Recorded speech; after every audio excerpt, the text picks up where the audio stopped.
YSRCP party Posani Krishna Murali విషయంలో తడబడిందా? తప్పు చేసిందా? ఎస్, అవుననే అనిపిస్తుంది. వరుసగా వైఎస్ఆర్సీపీ పార్టీ తరపు నుంచినటువంటి చాలామంది, ముఖ్యంగా జగన్మోహన్ రెడ్డి గారే పోసాని కృష్ణమురళి చేసినటువంటి వ్యాఖ్యలను సమర్థిస్తూ ఆయన భార్యకి ఫోన్ చేసి నేను మీకు అండగా ఉంటానని చెప్పి ఆమెని పరామర్శించడం అనేది ఎంతవరకు కరెక్ట్ అని చెప్పి మినిమం మినిమం నాలెడ్జ్ ఉన్నటువంటి ఎవరైనా కూడా ఆయన్ని తప్పుపడుతున్నారు. ఆయన చేసినటువంటి అత్యంత దారుణమైనటువంటి మాటలకు, వ్యాఖ్యలకు ఎలా సమర్థిస్తారు?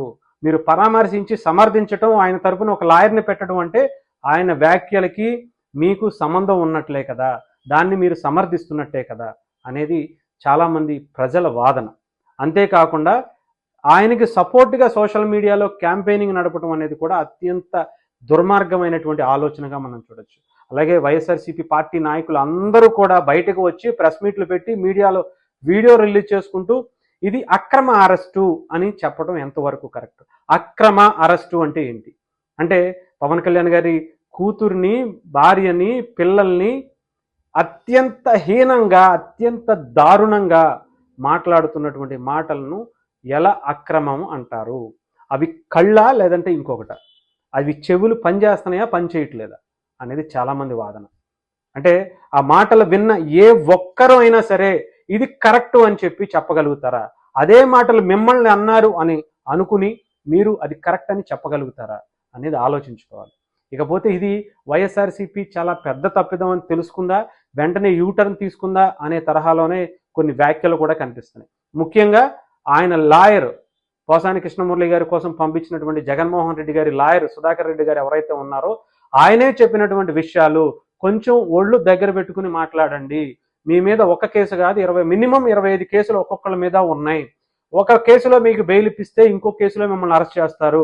అక్కడ మీరు ఎక్కడ అరెస్ట్ చేశారో తెలుసుకుని మేము అక్కడికి వెళ్లే లోపు మళ్ళీ మీ మీద ఇంకొక కేసు రెడీగా ఉంటుంది. అక్కడికి రెడీగా వెళ్తే ఇంకొక కేసు రెడీగా ఉంటుంది.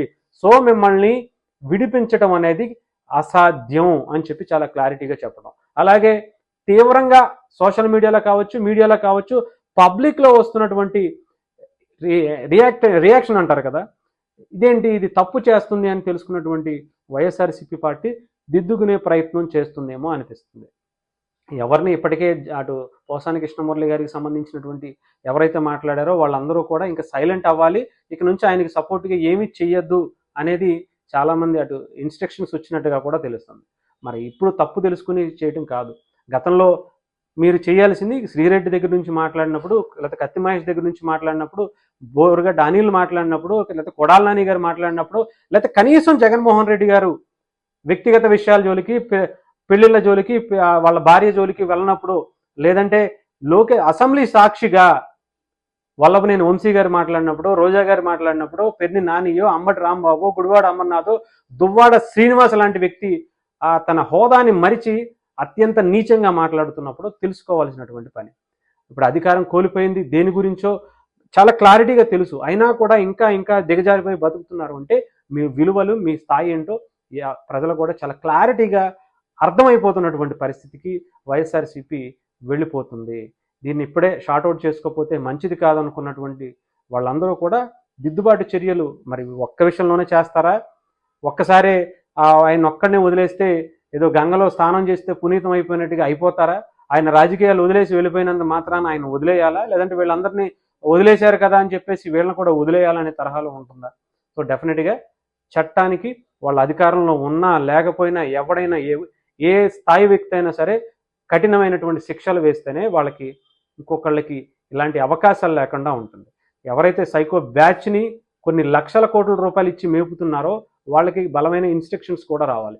ఇప్పటికే పోసాని కృష్ణమురళి చాలా డైరెక్ట్గా సజ్జల భార్గవ్, సజ్జల రామకృష్ణారెడ్డి ఇచ్చినటువంటి స్క్రిప్ట్ ప్రకారమే, వాళ్ళు చెప్పినటువంటి ఒక మాటల ప్రకారమే నేను రెచ్చగొట్టే వ్యాఖ్యలు చేశాను, వివాదాలు సృష్టించే పని చేశాను అని చెప్పి అంగీకార పత్రం మీద సంతకంతో కొంత వెనుకడుగు వేస్తున్నటువంటి పరిస్థితి అయితే కనిపిస్తుంది. మరి ఇప్పుడు ఏం చేస్తారు?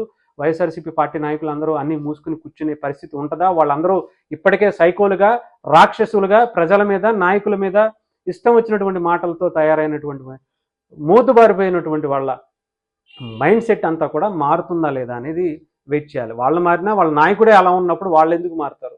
వాళ్ళ సైకోలు వాళ్ళ పేటీఎం బ్యాచ్ ఎందుకు మారనిస్తారు? వాళ్ళకి డబ్బుల కోసం అయినా సరే వాళ్ళని ఇంకా ఇంకా ప్రసన్నం చేసుకోవాలని జగన్మోహన్ రెడ్డి గారి కళ్ళల్లో ఆనందం చూడాలనో, లేదంటే వాళ్ళు ఇచ్చే తాయిలాలకు కక్కుర్తిపడో ఇంకా ఇలాంటివి చేస్తూనే ఉంటారు అనటంలో పెద్ద ఆశించాల్సినటువంటి పర్లేదు. అంత రియలైజ్ అయ్యేంత సిచ్యువేషన్ అయితే వైఎస్ఆర్సీపీలో కనిపించదు.